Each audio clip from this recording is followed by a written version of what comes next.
Krishna, Hare Krishna, Krishna Krishna, Hare Hare, Hare Hare Krishna, Krishna Hare Krishna, Krishna, Hare Krishna, Krishna Krishna, Hare Hare Krishna, Hare Krishna, Hare Hare Krishna, Krishna Krishna, Hare Hare, Hare Hare Krishna, Hare Krishna, Krishna Krishna, Rama, Hare Hare Krishna, Hare Krishna, Krishna Rama, Krishna, Hare Hare, Rama Hare Krishna, Hare Rama, Krishna, Krishna Krishna, Hare Hare, Hare Hare Hare, Hare Krishna, Hare Krishna, Krishna Krishna, Hare Hare, Hare Rama, Hare Rama, Krishna, Krishna Krishna, Hare Rama Hare, Rama, Hare Hare,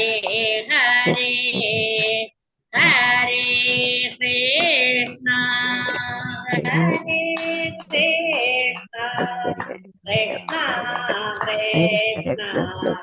Hare Hare, Hare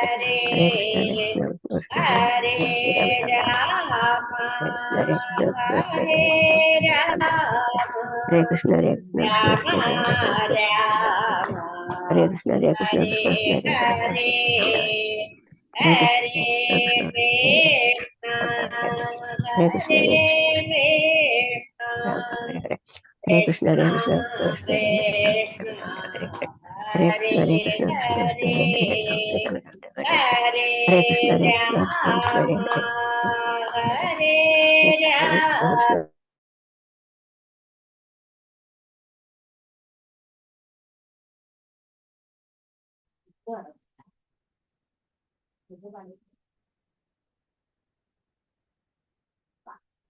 ഹരേ കൃഷ്ണ. ശ്രീ ശ്രീ രാധാഗോവിന്ദ മന്ദിർ ഇസ്കോൺ ബാംഗ്ലൂരുവിൻ്റെ ശ്രീമദ് ഭാഗവതം ക്ലാസ്സിലേക്ക് എല്ലാവർക്കും സ്വാഗതം. ഓമജ്ഞാനതിമിരാന്തസ്യാനനശ്നാശലാഘ്യ ചക്ഷുരുന്മീലിതം യേന തസ്മൈ ശ്രീ ഗുരുവേ നമഃ. ശ്രീ ചൈതന്യമനോഭീഷ്ടം സ്ഥാപിതം യേന ഭൂതലേ സ്വയം രൂപഗദാമഹ്യം ദദാതി സുപദാന്തി വന്ദേഹം ശ്രീഗുരു ശ്രീയുതാപദകമലം ശ്രീഗുരു വൈഷ്ണവാംശ ശ്രീരൂപം സകൃജാതം സഗണരഘുനാഥാനിതം തം സജീവം സാദ്വൈതം സാവധൂതം പരിജനസഹിതം കൃഷ്ണചൈതന്യദേവം ശ്രീരാധാകൃഷ്ണപാദാം സഗണലളിതാം ശ്രീവിശാഖാനിതാംശ ഹേ കൃഷ്ണകരുണാ സിന്ധു ദീനബന്ധു ജഗത്പദേ ഗോപേശ ഗോപികാന്ത രാധാകാന്ത നമസ്തുതേ. തപ്തകാഞ്ചന ഗൗരാംഗീ ശ്രീരാധേ വൃന്ദാവനേശ്വരി ഋഷഭാനുസുതേ ദേവി പ്രണമാമി ഹരിപ്രിയം. വാഞ്ചകൽപതരുപശ കൃപാ സിന്ധുഭ്യേവ ച പതിതാനം പാവനേഭ്യോ വൈഷ്ണവേഭ്യോ നമോ നമഃ. പഞ്ചതത്വാത്മകം കൃഷ്ണം ഭക്തരൂപാസ്വരൂപകം ഭക്താവതാരം ഭക്താഖ്യാനമാമി ഭക്തശക്തികം. നിത്യാനന്ദമഹനൗമി സർവാനന്ദകരം വരം ഹരിനാമപ്രദം ദേവം അവധൂത ശിരോമണി. നമോ മഹാവതിന്യായ കൃഷ്ണപ്രേമപ്രദായതേ കൃഷ്ണായ കൃഷ്ണചൈതന്യാനാംനേ ഗൗരതിശേ നമഃ. നമോ വിഷ്ണുപാദായ കൃഷ്ണപൃഷ്ഠായ ഭൂതലേ ശ്രീമതേ ഭക്തിവേദാന്ത സ്വാമിന്നിതി നാമിനെ നമസ്തേ സരസ്വതീ ദേവി ഗൗരവാണി പ്രചാരണേ നിർവിശേഷ ശൂന്യവാദി പാശ്ചാത്യദേശധാരി. ജയ ശ്രീകൃഷ്ണ ചൈതന്യ പ്രഭു നിത്യാനന്ദ ശ്രീ അദ്വൈത ഗദാധര ശ്രീവാസാദി ഗൗരഭക്തവൃന്ദ. ഹരേ കൃഷ്ണ കൃഷ്ണ കൃഷ്ണ ഹരേ ഹരേ, ഹരേ രാമ രാമ രാമ ഹരേ ഹരേ. ഗുരുവേ ഗൗരചന്ദ്രായ രാധികായ തഥാലേ കൃഷ്ണായ കൃഷ്ണഭക്തായ തദ്ഭക്തായ നമോ നമഃ. പ്രഭുപാദ് की जय, गुरु महाराज की जय, निताय गौर प्रेमानंदे हरे बोल. हरे कृष्ण. मदेग बंधु मत्संगिन मद्गुरु मन्महादना मन्निष्ठारग मद्भाग्या मदानंदा नमोस्तुते. ग्रंथराज श्रीमद् ഭാഗവതം की जय. ശ്രീമദ് ഭാഗവതം തൃതീയ സ്കന്ധം 29-ാം അധ്യായം ശ്ലോകം 14. ഓം നമോ ഭഗവതേ വാസുദേവായ സയേവ ഭക്തി യോഗാഖ്യാത്യന്തിക ഉദാഹൃതഃ യേനാദിവ്രജ്യതി ഗുണം മദ്ഭാവോ യോപപദ്യതേ.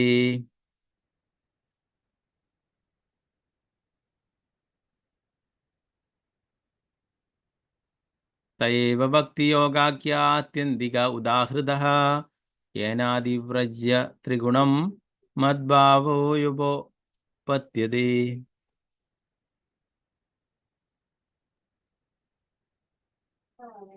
ഹരേ കൃഷ്ണ. ഇപ്പം കുറച്ച് കൂടുതൽ പേര് ചൊല്ലാനുള്ളത് കൊണ്ട് പല ഭക്തന്മാരും അഭിപ്രായം പറയുകയുണ്ടായി. കുറച്ച് ഒരുമിച്ച് ചൊല്ലുകയാണെങ്കിൽ കുറച്ച് പേര് ഒരു 4-5 പേര് ഒരുമിച്ച് ചൊല്ലുകയാണെങ്കിൽ കുറച്ച് സമയം കൂടുതൽ നമുക്ക് ക്ലാസ്സിനായിട്ട് കിട്ടും എന്നുള്ള കാര്യം. അപ്പോൾ അങ്ങനെ ചെയ്യാം. ഒരു 4 പേരെ ഞാൻ ഒരുമിച്ച് 4 പേരായിട്ട് ഒരുമിച്ച് ചൊല്ലിക്കൊള്ളൂ. എന്നാൽ നമുക്കത് കുറച്ച് എന്താ പറയുക, ഒരു ദിവസം 35ഓളമൊക്കെ ആൾക്കാരുണ്ടാവുന്നുണ്ട് ചൊല്ലാനായിട്ട്. അപ്പോൾ കുറച്ച് നമുക്ക് അരമണിക്കൂറൊക്കെ അതിനായിട്ട് വേണം. അതുകൊണ്ടാണ് കേട്ടോ, ആർക്കും വിഷമം തോന്നരുത്.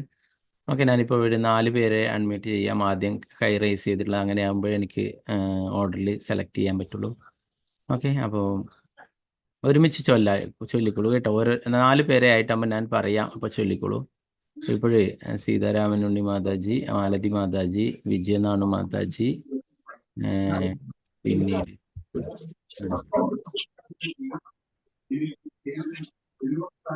ശാരദ ശിവാസന ദേവദാസ് മാതാജി. അപ്പോൾ 4 പേര് ചൊല്ലിക്കോളൂ മാതാജി. ഓക്കെ, ഒരുമിച്ച് ചൊല്ലിക്കോളൂ. ഹരേ കൃഷ്ണ പ്രഭുജി. ഹരേ കൃഷ്ണ. ഓം നമോ ഭഗവതേ വാസുദേവായ. സയേവ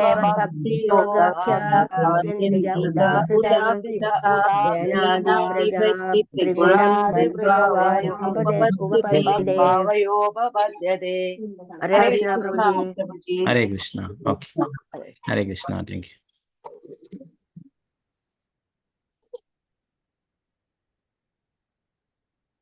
ഓക്കെ, അടുത്ത 4 പേര് അംബുജദേവി മാതാജി, പത്മകുമാരി മാതാജി, രാമേന്ദ്ര പ്രഭു, നിർമ്മല മാതാജി. ചൊല്ലിക്കൊള്ളും മാതാജി. രാമേന്ദ്ര പ്രഭു, ഹരേ കൃഷ്ണ. ഹരേ കൃഷ്ണ പ്രഭുജി. സയേവ നമോ ഭഗവതേ വാസുദേവായ. സയേവ ഭക്തിയോഗാഖ്യ ആത്യന്തികോദാതപദ്യതേ.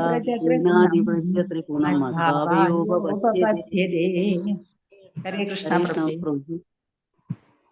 Hare Krishna. Hare Krishna. Thank you. Okay,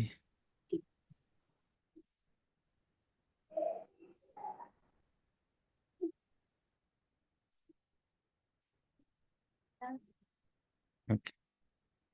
അടുത്തതായിട്ട് ഉമാദേവി മാതാജി, ശോഭ പ്രദീപ് മാതാജി, വേറെ ആരാണ്? പങ്കജാക്ഷി മാതാജി ആണോ ഇത്?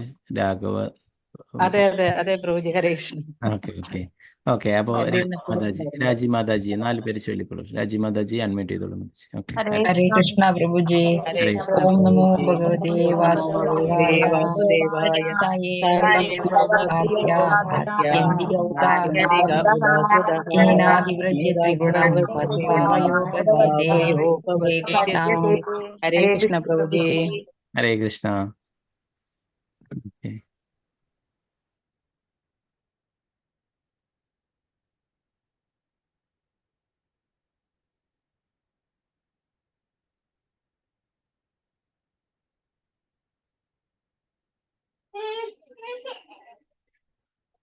ശോഭ പ്രദീപ് മാതാജി, ശോഭ മാതാജി, ഭാരതി അമ്മ മാതാജി,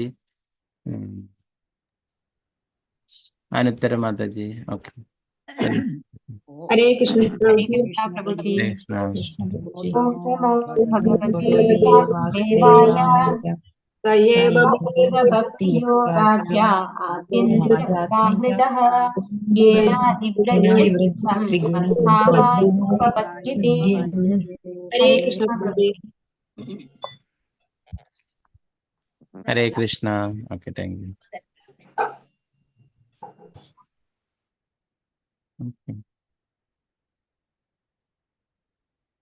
സാവിത്രി കൃപേശ്വരി മാതാജി, ജമില പ്രസന്ന മാതാജി, അനിത കുമാരി മാതാജി, ഗീതട്ടി മാതാജി. ഒരുമിച്ച് ചൊല്ലിക്കോളൂ എല്ലാവരും. കൃഷ്ണ പ്രഭുജി. ഹരേ കൃഷ്ണ പ്രഭുജി. ഓം നമോ ഭഗവതേ വാസുദേവായ. സയേവ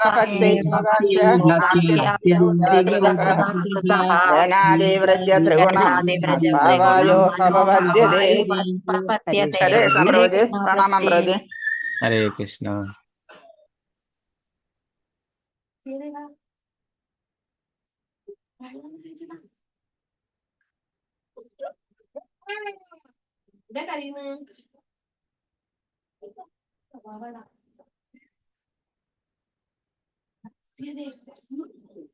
വത്സല ഷജി മാതാജി, വിഷ്ണുപ്രിയ മാതാജി, ഷർമിള മാതാജി,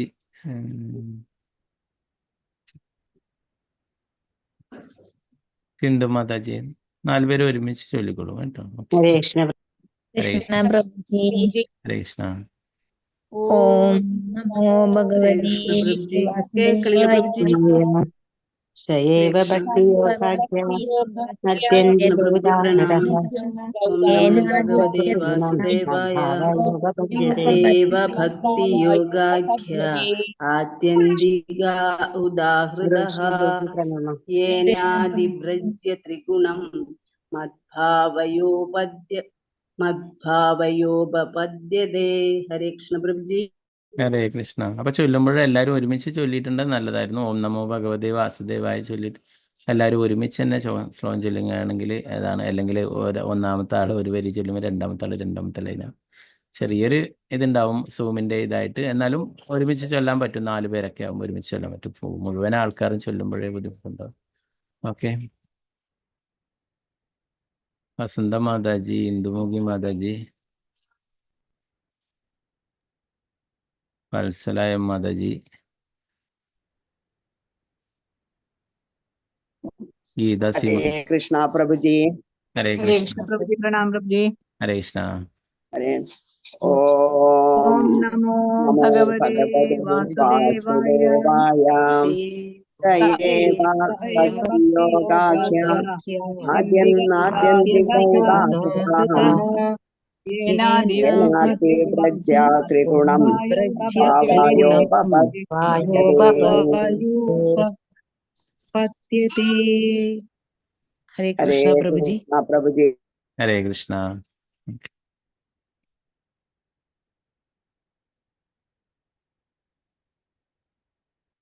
ഗീതാ ഭരത മാതാജി, വത്സല ഗോപാലം മാതാജി, ധനലക്ഷ്മി മാതാജി, സുവർണപ്രഭ മാതാജി. ഹരേ കൃഷ്ണ. ഹരേ കൃഷ്ണ പ്രഭുജി. ഹരേ കൃഷ്ണ പ്രഭുജി. ഹരേ കൃഷ്ണ. ഓം നമോ ഭഗവതേ വാസുദേവായ. സ ഏവ യോഗാഖ്യ ആത്യന്തിക ഉദാഹൃതഃ യേനാദിവ്രജ്യ ത്രിഗുണം മദ്ഭാവയോപപദ്യതേ. യോഗപദ്യതേ. ഹരേ കൃഷ്ണ പ്രഭുജി.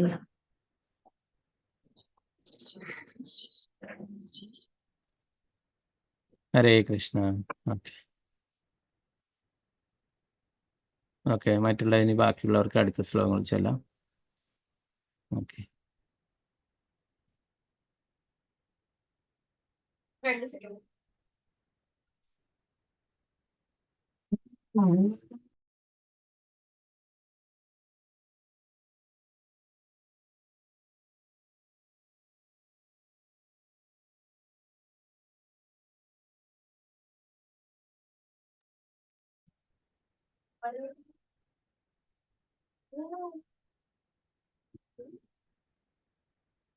ഇത് ഏവ തീർച്ചയായും ഭക്തിയോഗ ഭക്തിത സേവനം ആഖ്യ വിളിക്കപ്പെടുന്നു. ആത്യന്തിക ഏറ്റവും ഉന്നതമായ വിധാനം ഉദാഹൃത വിശദീകരിച്ചു. ഏന ഏതിനാൽ അതിവ്രജ്യ അതിജീവിക്കുക ത്രിഗുണം ഭൗതിക പ്രകൃതിയുടെ ത്രിഗുണ രീതികൾ മദ്ഭാവായ എൻ്റെ സർവാതിശയായ തലത്തിലേക്ക് ഉപത്യതയും ഒരുവൻ നേടുന്നു.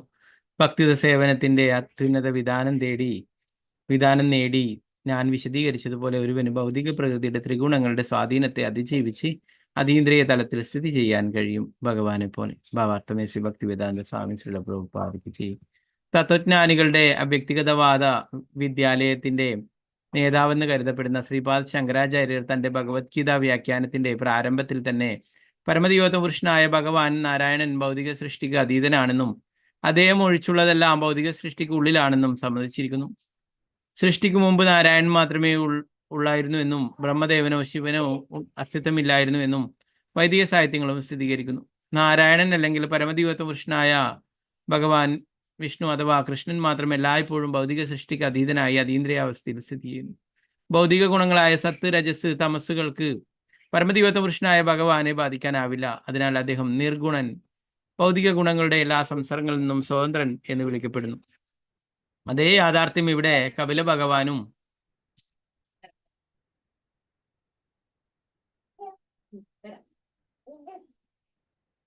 സ്ഥിരീകരിക്കുന്നു. പരിശുദ്ധമായ ഭക്തിത സേവനത്തിൽ സ്ഥിതി ചെയ്യുന്ന ഒരുവൻ ഭഗവാനെ പോലെ അതീന്ദ്രിയ സ്ഥിതിയിലാകുന്നു. ഭൗതിക ഗുണങ്ങൾ അവനെ ബാധിക്കാത്തതുപോലെ ഭഗവാന്റെ ഭക്തന്മാരെയും ബാധിക്കില്ല. ഭൗതിക പ്രകൃതിയുടെ ത്രിഗുണങ്ങൾക്ക് ബാധിക്കാത്ത ഒരുവൻ മുക്താത്മാവ് അഥവാ ബ്രഹ്മഭൂതാത്മാവ് എന്ന് വിളിക്കപ്പെടുന്നു.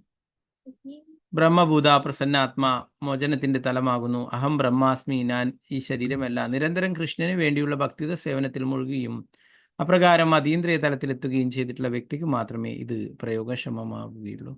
അവൻ ഭൗതിക പ്രകൃതിയുടെ ത്രിഗുണങ്ങളുടെ സ്വാധീനത്തിന് അധീനനായിരിക്കും. ഭഗവാന്റെ ഏത് ഭാവനാരൂപത്തെയും അഥവാ ബ്രഹ്മത്തെ ആരാധിക്കാമെന്നും അന്ത്യത്തിൽ ബ്രഹ്മ തേജസ്സിൽ അലിഞ്ഞു ചേരാമെന്നുമുള്ള അവ്യക്തവാദികളുടെ സങ്കല്പം തെറ്റാണ്. തീർച്ചയായും മുൻ ശ്ലോകത്തിൽ വിശദീകരിച്ചതുപോലെ പരമോന്നതനായ ഭഗവാന്റെ ശരീര തേജസ്സിൽ ബ്രഹ്മത്തിൽ ലയിക്കുന്നതും മോചനം തന്നെ. ഏകത്വവും മോചനം തന്നെയാണെങ്കിലും അത്തരം മോചനം ഒരു ഭക്തനും അംഗീകരിക്കില്ല.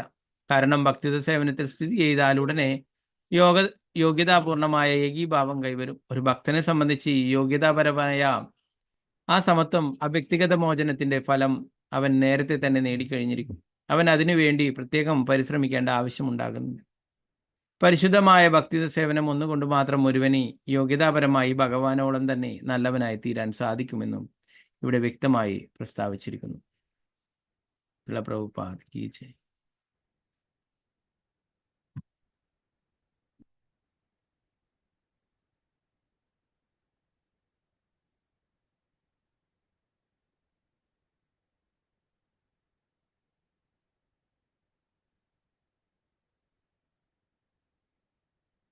15-ാമത്തെ ശ്ലോകം കൂടി നമുക്ക് നോക്കാം.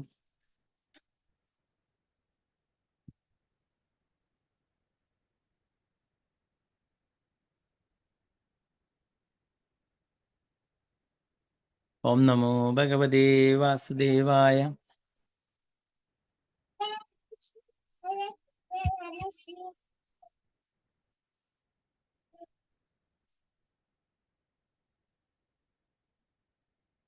നിഷേവിതേന നിമിത്തേന സ്വധർമ്മേണ മഹീയസാ ക്രിയായോഗേന ശസ്തേന നാദിഹിംസ്രേണ നിത്യശഃ.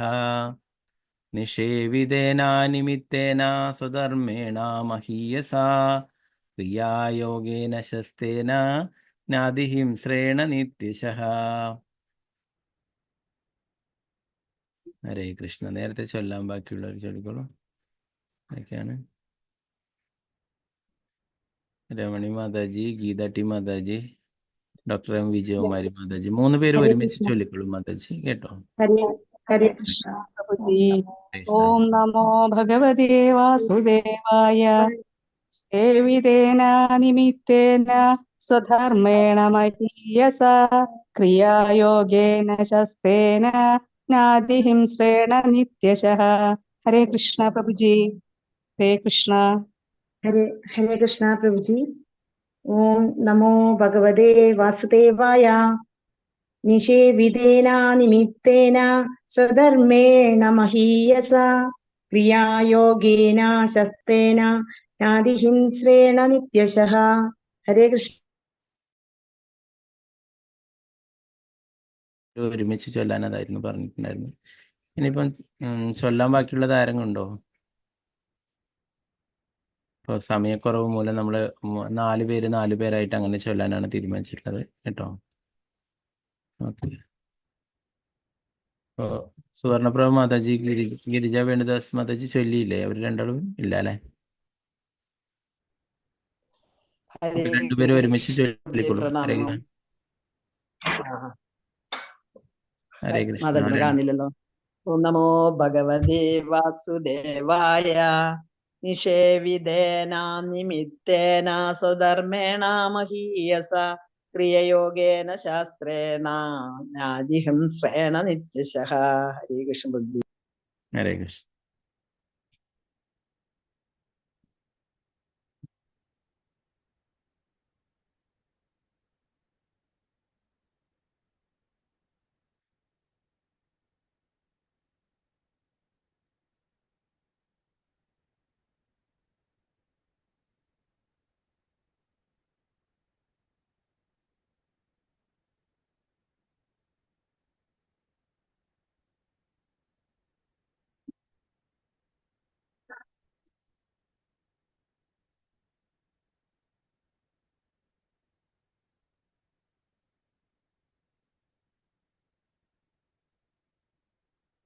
ഓക്കെ.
നിഷേവിധിന നിർവഹിച്ചു അനിമിത്തേന ഫലത്തോട് മമതയില്ലാത്ത സ്വധർമ്മേണ ഒരുവന്റെ നിയതകർമ്മങ്ങളാൽ മഹിയസ മഹത്വമുള്ള ക്രിയായോഗേന ഭക്തിയുത സേവനത്താൽ ശസ്തേന മംഗളകരമായ ന ഇല്ലാതെ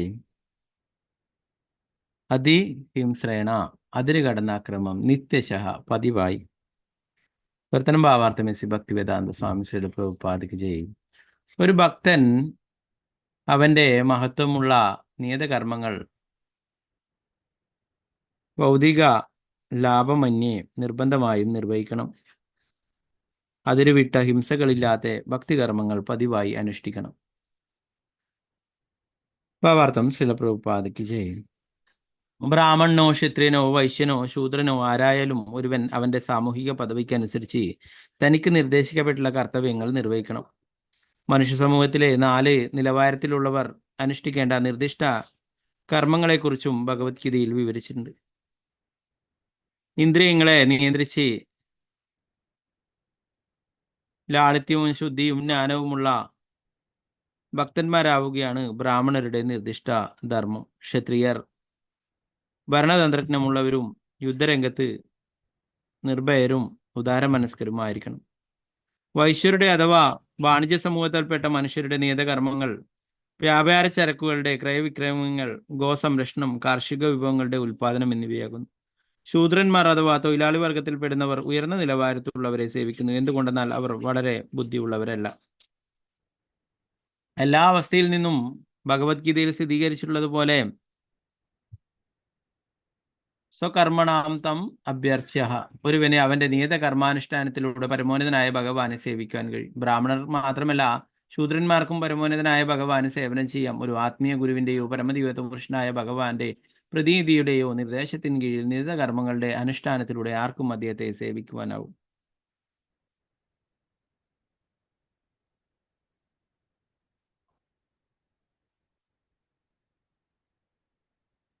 തന്റെ നിർദ്ദിഷ്ട കർമ്മങ്ങൾ തരം താഴ്ന്നവയാണെന്ന് ആരും കരുതരുത്. ബ്രാഹ്മണർക്ക് തങ്ങളുടെ ബുദ്ധി ഉപയോഗിച്ച് ഭഗവാന് സേവനം ചെയ്യാം. ക്ഷത്രിയർക്ക് തങ്ങളുടെ സൈനിക കല ഉപയോഗിച്ച് പരമോന്നതനായ ഭഗവാനെ സേവിക്കാം.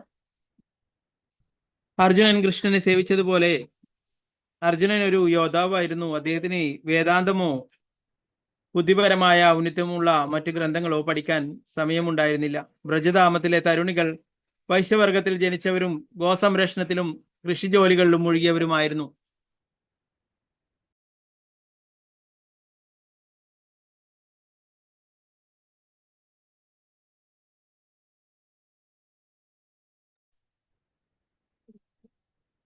കൃഷ്ണന്റെ വളർത്തച്ഛൻ നന്ദമഹാരാജനും അദ്ദേഹത്തിന്റെ അനുയായികളും വൈശ്യരായിരുന്നു.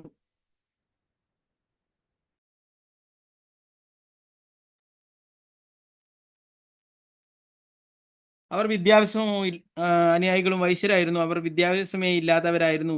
എങ്കിലും പ്രേമത്തിലൂടെ കൃഷ്ണനെ സേവിക്കുവാനും അദ്ദേഹത്തിന് സർവ്വതും സമർപ്പിക്കുവാനും അവർക്ക് കഴിഞ്ഞു. ചണ്ടാളന്മാർ അഥവാ ശൂദ്രരെക്കാൾ താഴ്ന്നവർ പോലും കൃഷ്ണനെ സേവിച്ച സംഭവങ്ങളുണ്ട്.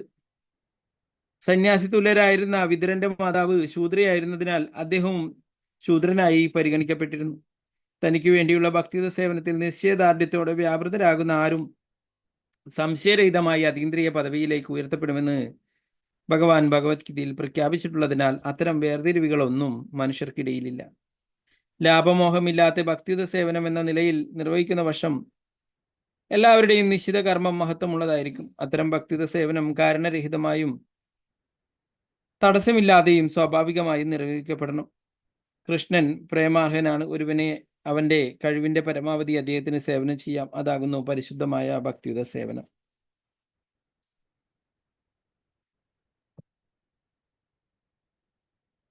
നാദിഹിംസ്രേണ എന്നതാണ് ശ്ലോകത്തിലെ അർത്ഥവത്തായ മറ്റൊരു പദാവിഷ്കാരം.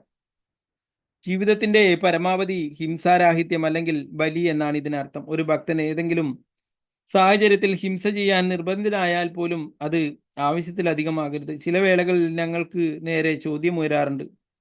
ഞങ്ങളോട് മാംസം ഭക്ഷിക്കരുതെന്ന് നിങ്ങൾ പറയുന്നു, പക്ഷെ നിങ്ങൾ സസ്യാഹാരം കഴിക്കുന്നു. അത് ഹിംസയല്ലെന്ന് നിങ്ങൾ കരുതുന്നുണ്ടോ? സസ്യഭക്ഷണം കഴിക്കുന്നതും ഹിംസയാണ്. സസ്യങ്ങൾക്കും ജീവനുള്ളതിനാൽ സസ്യഭോജികളും ഇതര ജീവികളോട് അക്രമം കാട്ടുന്നുണ്ട് എന്നതാണ് ഉത്തരം. അഭക്തർ പശുക്കളെയും ആടുകളെയും മറ്റനേകം മൃഗങ്ങളെയും ഭക്ഷണത്തിന് വേണ്ടി കൊല്ലുന്നു. സസ്യഭോജിയായ ഭക്തനും കൊല്ലുന്നു. ഓരോ ജീവിക്കും ജീവിക്കുവാൻ വേണ്ടി മറ്റു ജീവിയെ കൊല്ലേണ്ടി വരുന്നു എന്ന് ഇവിടെ സാർത്ഥകമായി പറയുന്നു. അത് പ്രകൃതിയുടെ നിയമമാകുന്നു. ജീവോ ജീവസ്യ ജീവനാം. ഒരു ജീവി മറ്റൊരു ജീവിക്ക് ജീവിതമാകുന്നു. പക്ഷേ ഒരു മനുഷ്യജീവി ആ ഹിംസ വളരെ അത്യാവശ്യത്തിന് മാത്രമേ ചെയ്യാറുള്ളൂ. പരമദിവ്യത്വ പുരുഷൻ ഭഗവാന് സമർപ്പിക്കാത്ത ഒന്നും മനുഷ്യൻ ഭക്ഷിക്കരുത്. യജ്ഞശിഷ്ടാ ശിനസന്തഹ. യജ്ഞത്തിന് പരമദിവ്യത്വ പുരുഷനായ ഭഗവാൻ സമർപ്പിച്ച ഭക്ഷണപദാർത്ഥങ്ങൾ ഭക്ഷിച്ചാൽ ഒരുവൻ പാപകരമായ എല്ലാ പ്രവൃത്തികളിൽ നിന്നും മോചിതനാകും. അതിനാൽ ഒരു ഭക്തൻ പ്രസാദം അഥവാ പരമോന്നതനായ ഭഗവാന് സമർപ്പിച്ച ഭക്ഷണപദാർത്ഥങ്ങൾ മാത്രമേ ഭക്ഷിക്കുകയുള്ളൂ. സസ്യങ്ങളുടെ രാജധാനിയിൽ നിന്നും ഒരു ഭക്തൻ ഭക്തിപൂർവം തനിക്ക് സമർപ്പിക്കുന്ന ഭക്ഷണപദാർത്ഥങ്ങൾ താൻ ഭക്ഷിക്കുമെന്ന് കൃഷ്ണൻ പറയുന്നു. ഒരു ഭക്തൻ സസ്യവിഭവങ്ങൾ കൊണ്ട് തയ്യാറാക്കിയ ഭക്ഷണപദാർത്ഥങ്ങൾ കൃഷ്ണന് സമർപ്പിക്കണം. പരമോന്നതനായ ഭഗവാന് മാംസഭക്ഷണം വേണമായിരുന്നെങ്കിൽ ഭക്തൻ അത് സമർപ്പിക്കുമായിരുന്നു. പക്ഷെ ഭഗവാൻ ഒരിക്കലും അത് ആവശ്യപ്പെട്ടിട്ടില്ല. നമുക്ക് ഹിംസ ചെയ്യേണ്ടി വരുന്നതും അത് പ്രകൃതിയുടെ നിയമമാകുന്നു. എന്തായാലും പക്ഷെ ഭഗവാൻ ആജ്ഞാപിച്ചിട്ടുള്ളതിനപ്പുറം അതിര് കവിഞ്ഞ അക്രമം നമ്മൾ ചെയ്തുകൂടാ. അർജുനൻ കൊല്ലലിന്റെ കലയിൽ വ്യാപൃതനായി. കൊല്ലൽ നിശ്ചയമായും അക്രമമാണെങ്കിലും അദ്ദേഹം കൃഷ്ണന്റെ ആജ്ഞാനുസാരിയായി ശത്രുക്കളെ നിസാരമായി കൊന്നൊടുക്കി. അതേ രീതിയിൽ അക്രമം ആവശ്യമാണെങ്കിൽ ഭഗവാന്റെ ആജ്ഞപ്രകാരം നമ്മളത് ചെയ്താൽ അതിനെ ജ്ഞാതിഹിംസ എന്ന് വിളിക്കുന്നു. ഹിംസ ചെയ്യാൻ ബാധ്യതപ്പെട്ടതുപോലെ ബദ്ധജീവിതത്തിൽ വിന്യസിക്കപ്പെട്ടിരിക്കുന്നതിനാൽ നമുക്ക് ഹിംസ ഒഴിവാക്കാൻ കഴിയില്ല. പക്ഷെ അതിര് വിട്ട അക്രമം അഥവാ പരമദിവ്യത്വ പുരുഷനായ ഭഗവാൻ ആജ്ഞാപിക്കുന്നതിലേറെ അരുത്. പ്രഭുപാദ് കി ജയ്.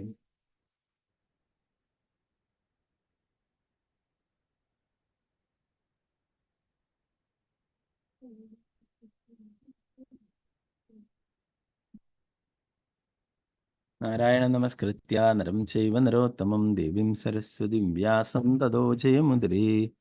നഷ്ടപ്രായേഷു ഭദ്രേഷു നിത്യം ഭാഗവത സേവയാ. ഭഗവതി ഉത്തമ ശ്ലോകേ ഭക്തിർഭവതി നൈഷ്ഠികേ. മൂകം കരോതി വാചാലം പങ്കും ലംഘയതേ ഗിരിം. യത്കൃപാതമഹം വന്ദേ ശ്രീഗുരു ദീനദാരിണം പരമാനന്ദമാധവം ശ്രീചൈതന്യ ഈശ്വരം. നമോ വിഷ്ണുപാദായ കൃഷ്ണപൃഷ്ഠായ ഭൂതലേ ശ്രീമതേ ഭക്തിവേദാന്ത സ്വാമിന്നിധി നാമിനെ. നമസ്തേ സരസ്വതേ ദേവേ ഗൗരവാണി പ്രചാരിണേ. നിർവിശേഷ ശൂന്യവാദി പാശ്ചാത്യദേശധാരിണേ. ജയ ശ്രീകൃഷ്ണ ചൈതന്യ പ്രഭു നിത്യാനന്ദ. ശ്രീ അദ്വൈത ഗദാധര ശ്രീവാസാദി ഗൗരഭക്തവൃന്ദ. ഹരേ കൃഷ്ണ കൃഷ്ണ കൃഷ്ണ ഹരേ ഹരേ. ഹരേ രാമ രാമ രാമ ഹരേ ഹരേ. ഗുരുവേ ഗൗരചന്ദ്രായ രാധികായ തദാലയേ കൃഷ്ണായ കൃഷ്ണഭക്തായ തദ്ഭക്തായ നമോ നമഃ. പ്രഭുപാദ് കി ജയ, ഗുരു മഹാരാജ് കി ജയ. നിതായ ഗൗര പ്രേമാനന്ദേ. ഹരേ ഹരേ കൃഷ്ണ. ഇന്നലെ എടുത്ത ശ്ലോകങ്ങളിൽ നമ്മൾ കുറച്ച് ഭാഗങ്ങൾ നോക്കാൻ ബാക്കിയുണ്ടായിരുന്നു അല്ലെ. അതിൽ നേരത്തെ തമോ ഗുണത്തിലുള്ള അല്ലെ ഭക്തിയുത സേവനത്തിലെയും അഹങ്കാരവും മറ്റുള്ള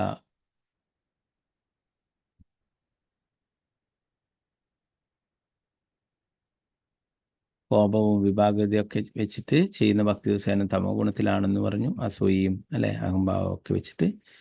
പിന്നീട് രജോ ഗുണത്തിലുള്ള ഭക്തി സേവനമായിട്ട് കണക്കാക്കിയിരുന്നത് ഭൗതികാസ്വാദനവും കീർത്തിയും ഐശ്വര്യവും ഒക്കെ ലക്ഷ്യമാക്കിയിട്ട് അല്ലെ, ഭഗവാന്റെ ആഗ്രഹത്തിൽ നിന്നും വ്യത്യസ്തമായിട്ട് തൻ്റെ ഭൗതിക മായിട്ടുള്ള പ്രശസ്തിക്കും മറ്റുള്ള പണത്തിനും ഒക്കെ ആയിട്ട് ചെയ്യുന്നതൊക്കെ രജോ ഗുണത്തിലുള്ള ആരാധനയായിട്ട് പറയുകയുണ്ടായി, ഭക്തിയുത സേവനങ്ങളായിട്ട് പറയുകയുണ്ടായി അല്ലെ. പിന്നീട് സത്വഗുണത്തിലുള്ളതായിട്ട് പറയുന്നത് ഒരു ഭക്തൻ പരമദിവ്യത്വ പുരുഷനായ ഭഗവാനെ ആരാധിക്കുകയും ഫലേച്ഛ കർമ്മങ്ങളുടെ അന്തം വിട്ട ലഹരിയിൽ നിന്ന് സ്വയം സ്വതന്ത്രനാകാൻ കർമ്മങ്ങളുടെ ഫലങ്ങൾ ഭഗവാനെ സമർപ്പിക്കുകയും ചെയ്താൽ അവന്റെ ഭക്തി സാത്വിക ഗുണത്തിലുള്ളതായിരിക്കും എന്ന് പറയുന്നു. അപ്പൊ അതിൽ തന്നെ പ്രഭുപാദർ വന്ന് ബ്രാഹ്മണരും ക്ഷത്രിയരും വൈശ്യരും ശൂദ്രരും ബ്രഹ്മചാരികളും ഗൃഹസ്ഥരും വാനപ്രസ്ഥരും സന്യാസികളും വർണ്ണങ്ങളുടെയും ആശ്രമങ്ങളുടെയും 8 വിഭാഗത്തിൽപ്പെട്ടവരും പരമദിവ്യത്വ പുരുഷനായ ഭഗവാനെ സംതൃപ്തിപ്പെടുത്തുന്നതിന് വേണ്ടി യഥാക്രമം താന്താങ്ങളുടെ ധർമ്മങ്ങളുള്ളവരുമാകുന്നു. അവർ അത്തരം കർമ്മങ്ങൾ അനുഷ്ഠിക്കുമ്പോഴും കർമ്മങ്ങളുടെ ഫലങ്ങൾ ഭഗവാനെ സമർപ്പിക്കുമ്പോഴും അവ കർമാർപ്പണം എന്ന് വിളിക്കപ്പെടുമെന്ന് അല്ലെ. ബ്രാഹ്മണർ, ക്ഷത്രിയർ, വൈശ്യർ, ശൂദ്രർ എന്നിങ്ങനെ 4 വിഭാഗങ്ങളും അല്ലെ, 4 വർണ്ണങ്ങളും അതുപോലെ തന്നെ 4 ആശ്രമങ്ങളും ഉണ്ട് അല്ലെ. ബ്രഹ്മചാരി, ഗൃഹസ്ഥ, വാനപ്രസ്ഥ, സന്യാസി. അപ്പൊ ഇതൊക്കെ ശരിയായ രീതിയിൽ ഭക്തിയുത സേവനങ്ങൾ ചെയ്യാൻ വേണ്ടിയിട്ടാണ് ഇങ്ങനെ ആശ്രമങ്ങളായാലും വർണ്ണങ്ങളായാലും ഒക്കെ ഭഗവാൻ സൃഷ്ടിച്ചിട്ടുള്ളത് അല്ലെ. അപ്പോൾ എല്ലാറ്റിൻ്റെയും ഉദ്ദേശം എന്ന് പറയുന്നത് ഭഗവത് സേവനത്തിൽ നിരതരാകുക.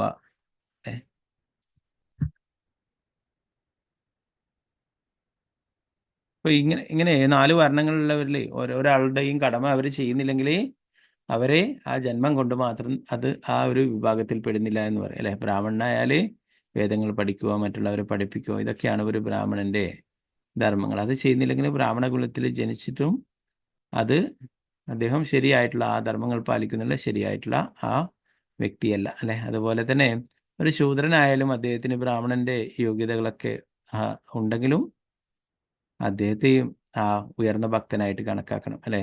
ശ്രീ പ്രഭുപാദരുടെ ഗുരു ഭക്തി സിദ്ധാന്ത സരസ്വതി ഠാക്കൂർ പ്രഭുപാദ് മഹാരാജ് അദ്ദേഹം അന്നത്തെ കാലത്ത് കാസ്റ്റ് ബ്രാഹ്മണിസം ഒക്കെ നിലനിൽക്കുന്ന ആ കാലത്ത് തന്നെ അദ്ദേഹം അദ്ദേഹത്തിന്റെ ശിഷ്യന്മാർക്കൊക്കെ ബ്രാഹ്മണിക്ക് കൊടുക്കുകയുണ്ടായി. അവരൊക്കെ ബ്രാഹ്മണന്മാരാക്കിയിട്ട് മാറ്റുകയുണ്ടായി. അദ്ദേഹത്തെ ധാരാളം പേരെ എതിർക്കുകയൊക്കെ ചെയ്തു അല്ലെ. ശാസ്ത്രങ്ങളിൽ പറയുന്നു അല്ലെ, ഒരു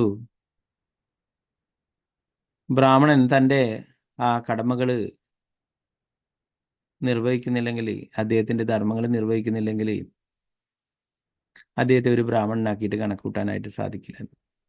നല്ലൊരു ചണ്ടാളനായാലും അദ്ദേഹം ഭഗവാന്റെ ഭക്തനാണെങ്കിൽ, ഭഗവാന്റെ ഭക്തിയുത സേവനങ്ങൾ ചെയ്യുന്നവനാണെങ്കിൽ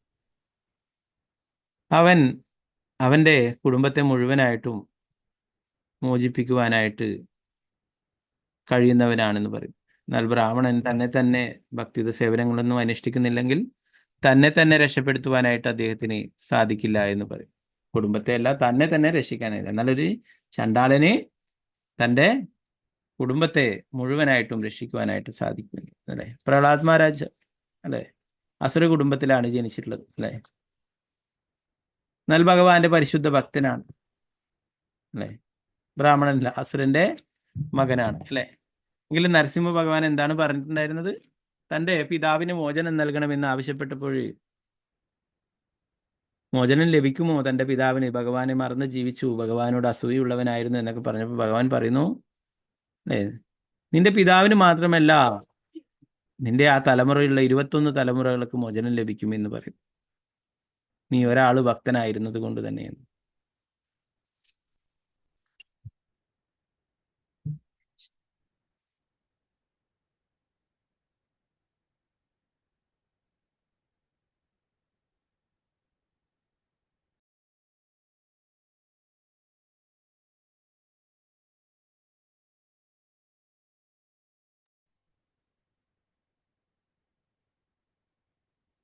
ശാസ്ത്രങ്ങളിൽ പറയുന്നു, പത്മപുരാണത്തിൽ പറയുന്നു, സത്കർമ്മ നിപുണോ വിപ്രോ മന്ത്രതന്ത്ര വിശാരദ അവൈഷ്ണവോ ഗുരുർന സ്യാത് വൈഷ്ണവസ്വ പജോ ഗുരുഹു.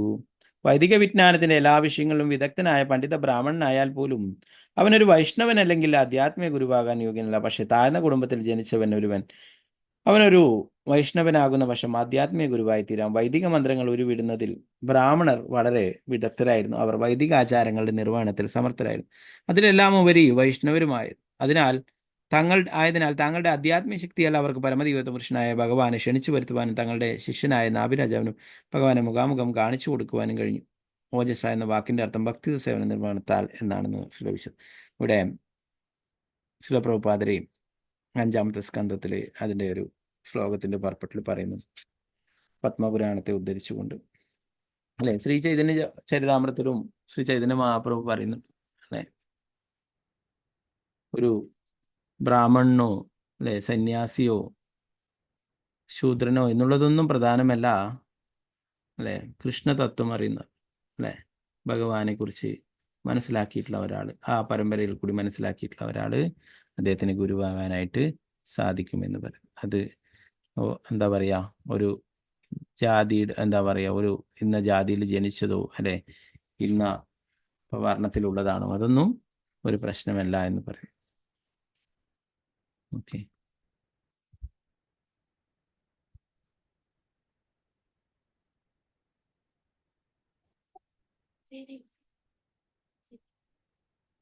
അപ്പൊ ഈ 4 വർണ്ണങ്ങളിലുള്ളതായാലും 4 ആശ്രമങ്ങളിലുള്ളവരായാലും അവരെന്തായിരിക്കണം, ഭഗവാന്റെ ഭക്തിയുത സേവനത്തിൽ ഏർപ്പെടണം. എന്നാലാണ് ശരിയായ പ്രയോജനം ലഭിക്കുമെന്ന് പറയും അല്ലെ. പരിശുദ്ധ ഭക്തിയെക്കുറിച്ച് നേരത്തെ പറഞ്ഞു, അന്യാഭിലാഷിത ശൂന്യം എന്നുള്ളതാണ് അല്ലെ. യാതൊരു ആഗ്രഹങ്ങളുമില്ലാതെ ഭഗവാന്റെ സംതൃപ്തിക്കായിട്ട് ചെയ്യുന്നതാണ് യഥാർത്ഥ ഭക്തിയുത സേവനം എന്ന് പറയും അല്ലെ. അങ്ങനെയുള്ളവര് മോശം പോലും ആഗ്രഹിക്കില്ല എന്ന് പറയും അല്ലെ. പറയുന്നത് സത്വ രജസ് തമോ ഗുണങ്ങളുള്ള ഭക്തി സേവനം 81 ഇനങ്ങളായി വിഭജിക്കപ്പെട്ടിരിക്കുന്നു എന്ന് പറയുന്നു. ശ്രവണം, കീർത്തനം, സ്മരണം, ആരാധന അല്ലെ. ശ്രവണം, കീർത്തനം, സ്മരണം, അർച്ചനം, വന്ദനം, ദാസ്യം, സാഖ്യം, ആത്മനിവേദനം അല്ലെ. എന്നിങ്ങനെ വ്യത്യസ്തങ്ങളായ ഭക്തിയുത കർമ്മങ്ങളുണ്ട്. അപ്പോൾ ഓരോന്നിൻ്റെയും ഗുണപരമായി 3 ഇനങ്ങളായി തരംതിരിക്കാമെന്ന് പറഞ്ഞു. ശ്രവണം തന്നെ രജോ ഗുണത്തിലും തമോ ഗുണത്തിലും സാത്വിക ഗുണത്തിലും ഉണ്ട്. അതുപോലെ കീർത്തനവും സത്വരജോ ഗുണം. 3നെ 3 കൊണ്ട് ഗുണിക്കുമ്പോൾ 9, 9നെ 3 കൊണ്ട് ഗുണിക്കുമ്പോൾ 27, വീണ്ടും 3 കൊണ്ട് ഗുണിക്കുമ്പോൾ 81 ആകും. അടുത്ത ശ്ലോകങ്ങളിൽ പറഞ്ഞിട്ടുള്ളതുപോലെ പരിശുദ്ധമായ ഭക്തിയുത സേവനത്തിന് നിലവാരത്തിലെത്താൻ അത്തരം സമ്മിശ്ര ഭക്തിയുത സേവനങ്ങളെ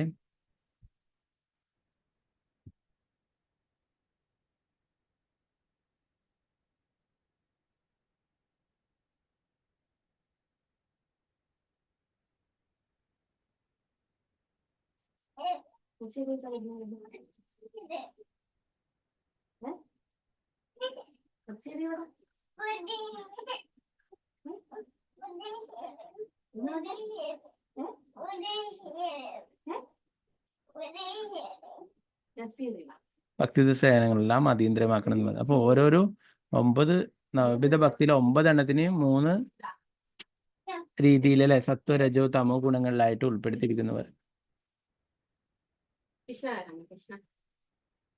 അപ്പൊ അങ്ങനെ 9 എണ്ണമായിട്ടും 3 എണ്ണത്തിന് 3 കൊണ്ട് ഗുണിക്കുമ്പോൾ 9, പിന്നീട് 9നെ 3 കൊണ്ട് ഗുണിക്കുമ്പോൾ 27, പിന്നെ 3 കൊണ്ട് ഗുണിക്കുമ്പോൾ 81 ആകും എന്ന് പറയുന്നു.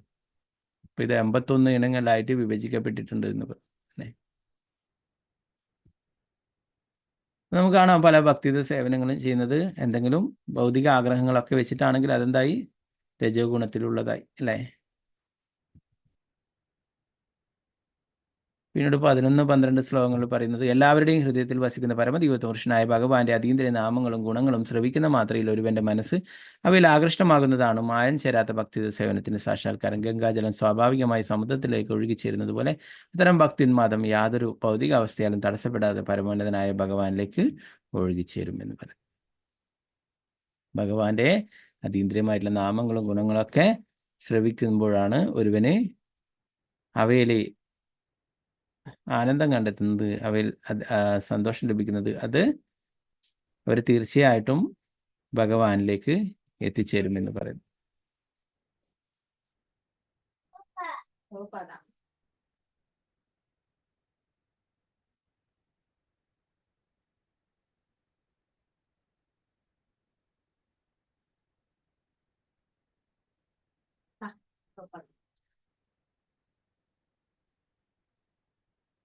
പരമോന്നതനായ ഭഗവാൻ ഭൗതിക പ്രകൃതിയുടെ ത്രിഗുണങ്ങളാൽ കളങ്കിതനാകില്ലാത്തതിനാൽ പരിശുദ്ധ ഭക്തന്മാർക്ക് ആകർഷകനാണ്. അത്തരം ആകർഷണം നേടാൻ ധ്യാനം ആവശ്യമില്ല. പരിശുദ്ധ ഭക്തൻ നേരത്തെ തന്നെ അതീന്ദ്രിയ തലത്തിലാണ്. അവനും പരമദൈവത പുരുഷനും ഭഗവാനും തമ്മിലുള്ള ബന്ധത്തെ സമുദ്രത്തിലേക്ക് പ്രവഹിക്കുന്ന ഗംഗാജലത്തോട് ഉപയോഗിച്ചു. ഗംഗാജലത്തിന്റെ പ്രവാഹത്തെ ഒരവസ്ഥയിലും നിർത്താനാവില്ല. അതുപോലെ പരമദൈവത പുരുഷനായ ഭഗവാന്റെ അതീന്ദ്രിയ നാമരൂപ ലീലകളുള്ള പരിശുദ്ധ ഭക്തന്റെ ആകർഷണത്തെ തടഞ്ഞു നിർത്താൻ ഭൗതികമായ ഒരവസ്ഥയ്ക്കും ആവില്ല.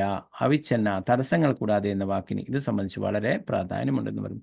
ഒരു പരിശുദ്ധ ഭക്തന്റെ ഭക്തിത്വ സേവനത്തെ പ്രവാഹത്തെ തടഞ്ഞു നിർത്താൻ ഭൗതികമായ ഒരവസ്ഥയ്ക്കും ആവില്ല എന്ന് അല്ലെ. ഭഗവാന്റെ പരിശുദ്ധ ഭക്തനായിട്ടുള്ള ഹരിദാസ് ഠാക്കൂറൊക്കെ അല്ലെ, അദ്ദേഹത്തിനെയൊക്കെ പലതരത്തിലും തടസ്സപ്പെടുത്തുവാനായിട്ട് നോക്കിയിട്ടുണ്ടായി അല്ലെ. അദ്ദേഹത്തിനെ 22 മാർക്കറ്റുകളിലൊക്കെ കൊണ്ടുപോയിട്ട് തല്ലിച്ചതക്കുകയുണ്ടായി അല്ലെ. ചങ്ങലയിലൊക്കെ ഇട്ട് വലിച്ചിഴച്ച് കൊണ്ടുപോവുകയൊക്കെ ഉണ്ടായി അല്ലെ. അല്ല, അദ്ദേഹം ആ നാമം ജപിക്കുന്നത് വിടാൻ തയ്യാറായില്ല അല്ലെ. പിന്നെ അവിടെ വേശ്യസ്ത്രീയെ അയക്കുകയുണ്ടായി അല്ലെ. ആ സ്ത്രീക്കും അദ്ദേഹത്തെ മാറ്റിയെടുക്കാനായിട്ട് സാധിച്ചില്ല അല്ലെ.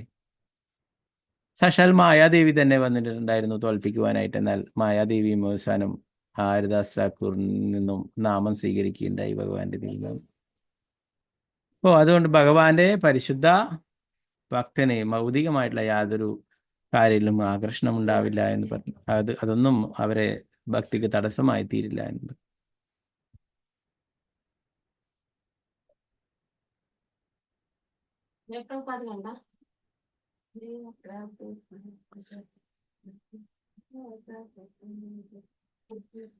ഭക്തി സേവനം പുരുഷോത്തമനെ പരമോന്നതനായ വ്യക്തിയെ ഉദ്ദേശിച്ചല്ലാതെ മറ്റാർക്ക് വേണ്ടിയുമല്ല. പരമദൈവത പുരുഷനായ ഭഗവാന്റെ രൂപവും ദേവന്മാരുടെ രൂപവും ഒരേപോലെയാണെന്ന വിചാരത്താൽ വ്യാജഭക്തന്മാർ ചില സമയങ്ങളിൽ നിരവധി ദേവന്മാരോട് ഭക്തി പ്രകടിപ്പിക്കുമെന്ന്.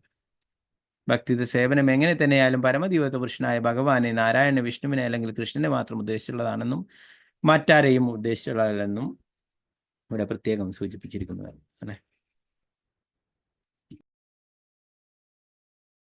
അപ്പൊ പലരും എല്ലാവരും ഒരേ തലത്തിലാണെന്ന് കരുതുന്നവരാണ് പലരും അല്ലെ. ദേവന്മാര്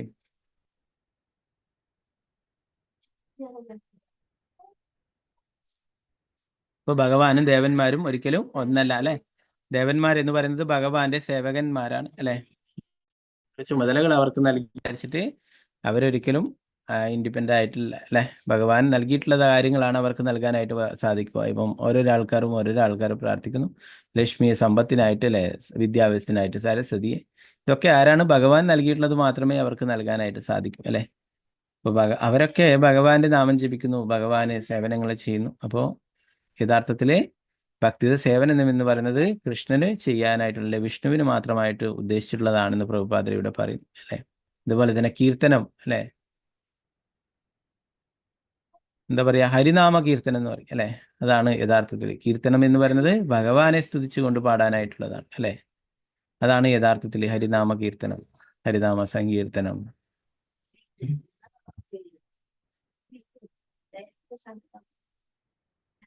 അവ്യവഹിത എന്നാൽ വിരാമമില്ലാത്ത എന്നാണ് അർത്ഥം. ഓരോ മിനിറ്റിലും ഓരോ സെക്കൻഡിലും പരമദൈവത്വ പുരുഷനായ ഭഗവാന് വേണ്ടി ഏതെങ്കിലും വിധത്തിലുള്ള ഭക്തി സേവനത്തിൽ മുഴുകത്തക്ക വിധം 24 മണിക്കൂറും അവിരാമമായി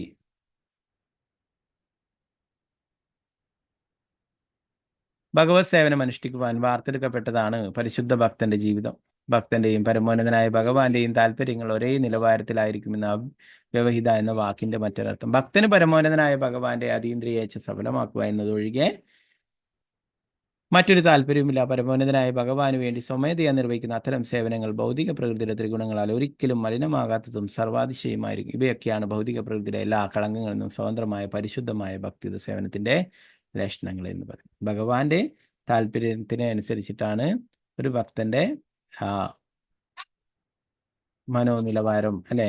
വേറൊന്നും തന്നെ അദ്ദേഹത്തിന്റെ മനസ്സിലെ ആഗ്രഹങ്ങൾ ഉണ്ടാവില്ല അല്ലെ. ശ്രീല പ്രഭുപാദർ തന്റെ ജീവിത ദൗത്യമാക്കിയിട്ട് എടുത്തിട്ടുണ്ടത് ആ ഗുരുവിന്റെ വാക്കുകൾ അല്ലെ. ഗുരു ഭഗവാന്റെ പ്രതീതിയാണ് അല്ലെ. ഭഗവാന്റെ നിർദ്ദേശങ്ങൾ തന്നെയാണ് ഗുരുവിലൂടെ വരുന്നത് അല്ലെ.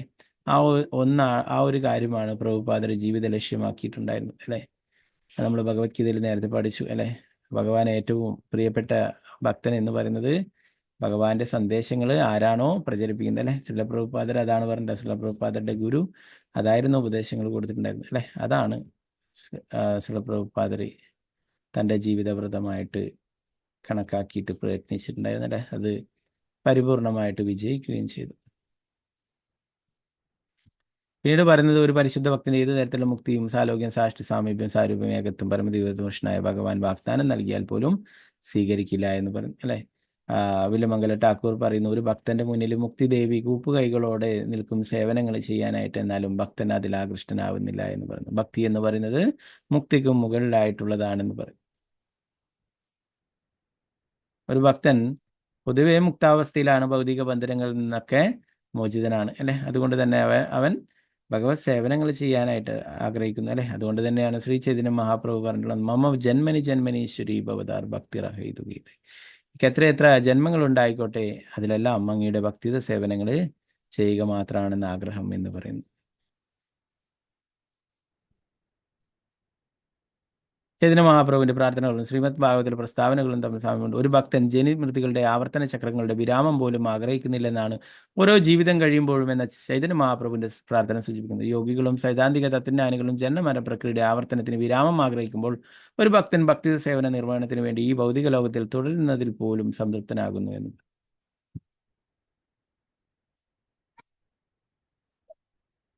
ഭഗവാന്റെ ഭക്തന്മാരെ എവിടെയായാലും ഭക്തിത സേവനങ്ങൾ ചെയ്താൽ മതി എന്ന് മാത്രം ആഗ്രഹിക്കുന്നു. അവർക്ക് എവിടെയാണോ, നരകത്തിലാണോ അല്ലെങ്കിൽ ഭൂമിയിലാണോ, എവിടെയായാലും കുഴപ്പമില്ല, മറ്റുള്ള അധമഗ്രഹങ്ങളിലായാൽ പോലും അല്ലെ.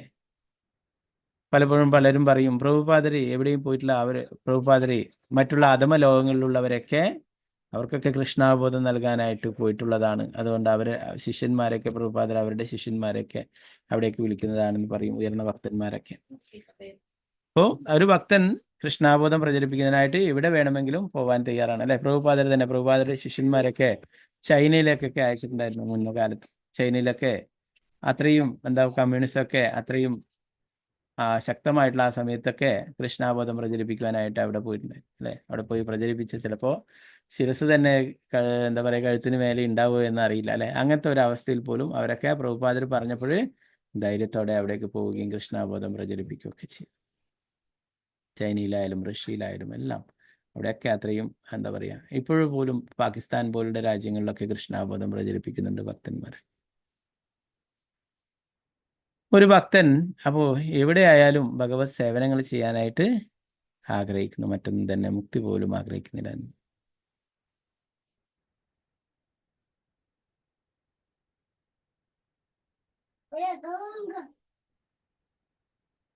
അപ്പൊ ഭഗവാനുമായിട്ട് ഒന്നു ചേരാനായിട്ട് അല്ലെ, സായുജ്യ മുക്തി, ഭഗവാനിൽ അലിഞ്ഞു ചേരാനായിട്ട് അല്ലെ, വല്ല ബ്രഹ്മത്തിൽ അലിഞ്ഞ് ഒന്നാവാനായിട്ട് ആഗ്രഹിക്കുന്നു. എന്നാൽ അത് ഭക്തനൊരിക്കലും ആഗ്രഹിക്കുന്നില്ല എന്ന്, അത് നരകതുല്യമായിട്ട് കണക്കാക്കുന്നു എന്ന്.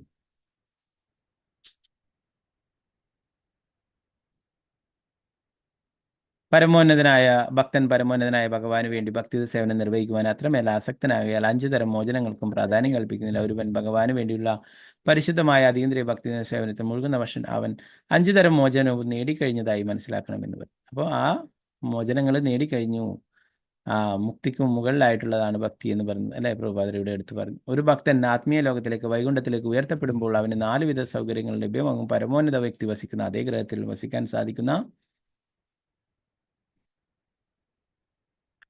സാലോക്യമാണ് ഇതിലൊന്ന്. പരമോന്നത വ്യക്തി അദ്ദേഹത്തിന്റെ വ്യത്യസ്ത സമഗ്ര വിസ്തരണങ്ങളാൽ എണ്ണമറ്റ വൈകുണ്ഠ ഗ്രഹങ്ങളിൽ ജീവിക്കുന്നു. കൃഷ്ണലോകമാണ് അവയിൽ മുഖ്യമായിട്ടുള്ളത്.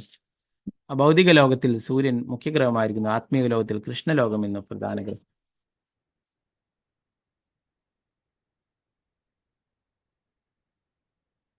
ഒരു ഭക്തന് ഇതൊക്കെ ലഭിച്ചു കഴിഞ്ഞിരിക്കുന്നു എന്ന് പറയുന്നു, ഭക്തിത സേവനങ്ങൾ ചെയ്യുന്നത് കൊണ്ട് തന്നെ.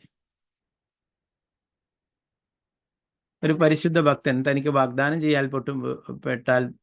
പെട്ടാൽ പോലും ഈ 5 ആത്മീയ അസ്ത്രങ്ങൾ സ്വീകരിക്കില്ലെന്ന് മാത്രമല്ല, ആത്മീയ പ്രയോജനങ്ങളുമായി താരതമ്യം ചെയ്യുമ്പോൾ നിരർത്ഥകങ്ങളായ ഭൗതിക നേട്ടങ്ങൾക്ക് പിന്നാലെ പരക്കം പായുകയില്ല. തനിക്ക് ചില ഭൗതിക പ്രയോജനങ്ങൾ വാഗ്ദാനം ചെയ്യപ്പെട്ടപ്പോൾ പ്രഹ്ലാദ് മഹാരാജാവ് പറഞ്ഞു, എൻ്റെ പ്രിയപ്പെട്ട ഭഗവാനെ, എൻ്റെ പിതാവ് എല്ലാവിധ ഭൗതിക പ്രയോജനങ്ങൾ നേടിയത് ഞാൻ ദർശിച്ചു. ദേവന്മാർ പോലും അദ്ദേഹത്തിന്റെ ഐശ്വര്യങ്ങളിൽ ഭയന്നു. എന്നിട്ടും പക്ഷേ അങ്ങ് ഒറ്റ നിമിഷം കൊണ്ട് അദ്ദേഹത്തിന്റെ ഭൗതിക അഭിവൃദ്ധികളും ജീവിതവും ഇല്ലാതാക്കിയുണ്ട്. ഒരു ഭക്തനെ സംബന്ധിച്ച് ഏതെങ്കിലും തരത്തിലുള്ള ഭൗതികമോ ആത്മീയമോ ആയ അഭിവൃദ്ധി ആഗ്രഹിക്കുന്ന പ്രശ്നമേയില്ല. അവൻ വെറുതെ ഭഗവാനെ സേവിക്കുവാൻ ആഗ്രഹിക്കും. അതാണ് അവന്റെ ഏറ്റവും വലിയ സന്തോഷം. ഹിരണ്യകശിപു അല്ലെ ദേവന്മാരെക്കാളും സമ്പന്നനാണ് അല്ലെ, ഏറ്റവും സമ്പന്നനായിട്ടുള്ള വ്യക്തിയാണ്. അതുപോലെ തന്നെ അധികാരവും ബലവും എല്ലാം അല്ലെ, ദേവന്മാർ പോലും ഭയപ്പെട്ടു ഹിരണ്യകശിപുവിന് അല്ലെ.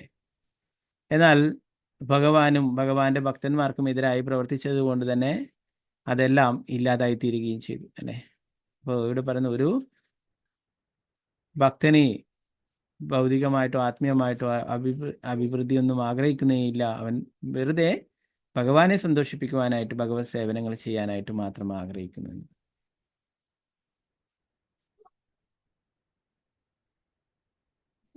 ഭക്തിയുത സേവനത്തിന്റെ അത്യുന്നത വിധാനം തേടി ഞാൻ വിശദീകരിച്ച പോലെ ഒരുവന് ഭൗതിക പ്രകൃതിയുടെ ത്രിഗുണങ്ങളുടെ സ്വാധീനത്തെ അതിജീവിച്ച് അതീന്ദ്രിയ തലത്തിൽ സ്ഥിതി ചെയ്യാൻ കഴിയും. ഭഗവാനെ പോലെയുണ്ട്.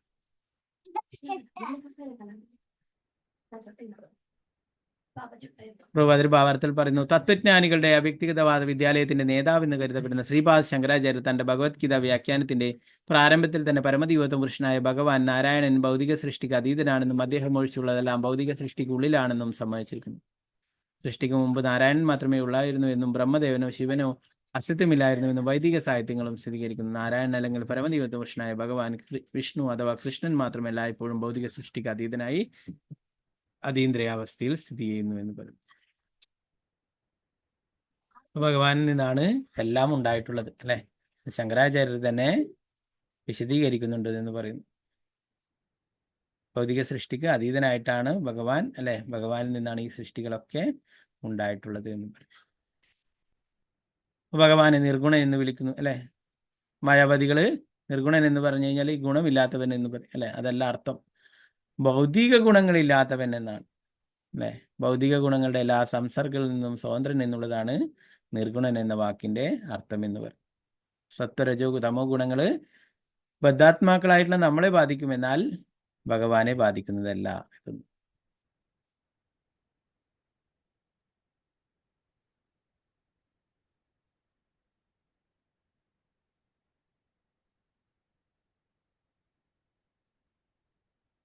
ഓക്കെ, പിന്നീട് 15-ാമത്തെ ശ്ലോകത്തിൽ പറയുന്നു, ഒരു ഭക്തൻ അവന്റെ മഹത്വമുള്ള നിയതകർമ്മങ്ങൾ ഭൗതിക ലാഭമന്യേ നിർബന്ധമായി നിർവഹിക്കണം. അതിരുവിട്ട ഹിംസകളില്ലാതെ ഭക്തിയുത കർമ്മങ്ങൾ പതിവായി അനുഷ്ഠിക്കണം എന്ന്.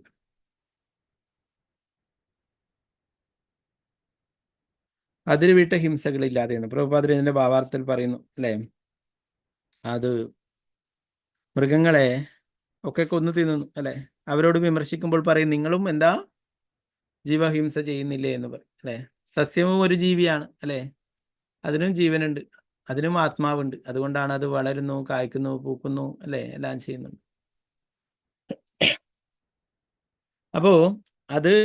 അപ്പൊ സസ്യത്തിന് അതിന് എന്താ പറയാ, നമ്മൾ ഉപയോഗിക്കുമ്പോഴും അതിലും പാപമുണ്ട് അല്ലെ. എന്നാൽ അത് ഒരു മൃഗത്തെ കൊല്ലുന്നതിനോളം തന്നെ പാപകരമായിട്ടുള്ള പ്രവൃത്തിയല്ല അല്ലെ.